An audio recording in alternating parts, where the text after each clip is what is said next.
এই চিদির ভাইটা আমাকে খেতে দিয়েছে, ভাত খেতে দিয়েছে, জল দেয়নি। ওই জল খেয়ে দিবে তোর বাপ। কারা যেন বলছিলিস বিয়ে করবি মাল পাচ্ছিস না ভাই, পটিয়ে এইরকম যদি মাল নিয়ে চলে আসিস তাহলে ভাবতে পারছিস কি অবস্থা হবে তোদের, জীবনটা পুরো খারখার হয়ে যাবে ভাই। এইরকম মাল যদি দিন রাত্রি টর্চার করে। আমার একটা বন্ধু ভাই দিন রাত্রি মাথায় বসে থাকতো, সে এখন বাইক ঘরে বউয়ের পিছনে ছাড়ি ধরে বসে আছে।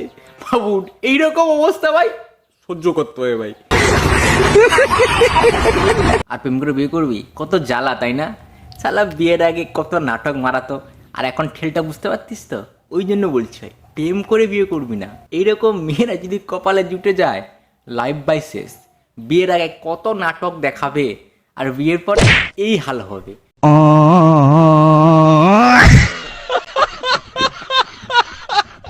দেখি আপনার টিকিটটা।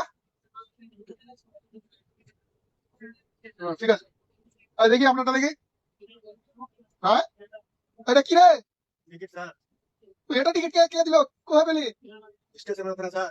দাদার ঘর হয়তো সমাঙ্গে টবাঙ্গের দিকে হয়তো হবে, জীবনেও ট্রেনে উঠেনি, ফার্স্ট টাইম ট্রেনে উঠতেছে। বাড়িতে হয়তো কেউ বলেছে স্টেশনের সামনে একটা টিকিট কাউন্টার থাকবে, সেখানে গিয়ে টিকিট কেটে নিবি। দাদা কি করেছে, স্টেশনের সামনে যে টিকিট কাউন্টারগুলো আছে সেখান থেকেই টিকিট কেটে নিয়েছে। মানে সেই টিকিট কাউন্টার নয় ভাই, এটা অন্য টিকিট কাউন্টার, সেই টিকিট কাউন্টার থেকে কেটে নিয়েছে। না মনে পড়ে গেল, আমার একটা বন্ধু ছিল ভাই ওই সবঙ্গের ওই দিকেই বাড়ি, জীবনেও ট্রেনে উঠেনি, উঠবে কি করে? স্টেশন তাই তো নাই ওই দিকে, মানে শুধু বাস লাইন, স্টেশন প্রয়োজন পড়ে না। আমাদের এখানে বাড়ির সামনেই স্টেশন রয়েছে ভাই। তে বলছে ট্রেন দেখেনি, ভাবতে পারছেন? ট্রেনে চাপেনি। আর সেই সকল ব্যক্তি যদি এসে টিকিট কাটে তো এরকম অবস্থা হবে নাকি? আমি একটা কথা ভাবছি, দাদা কি জীবনেও লটারির টিকিটও কাটেনি? ফেরত দিতে না পারায় তার বউকে দিতে হয়েছিল সুদখোরের কাছে। বিগত 6 বছর পর সুদের টাকা ফেরত দিয়ে বউকে রিটার্ন আনার সময় বউয়ের সাথে মিলল একটি বাচ্চা। বন্ধু টাকাটায় কি লাগবে? আমার কাছে অনেক টাকা আছে, যদি লাগে বলিস, যদি নিয়ে দিতে পারিস তো ব্যাপার না, ব্যবস্থা তো রেখেছিস তুই। যত টাকা লাগবে আমার কাছে পাইবি, ঠিক আছে? আমি দিয়ে দেবো।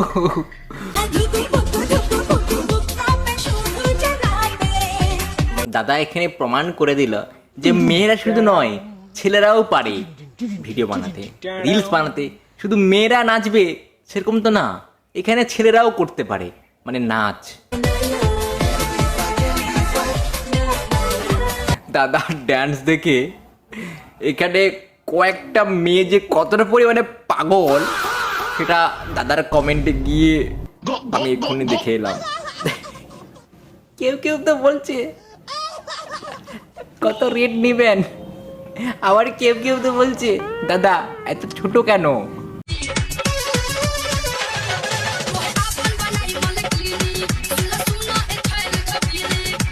আমার একটা বান্ধবী আছে, তার মা সব সময় এরকম করেন জানো তো, যেখানেই যায় এরকম করে মাল ঢুকিয়ে বাড়ি নিয়ে চলে আসে।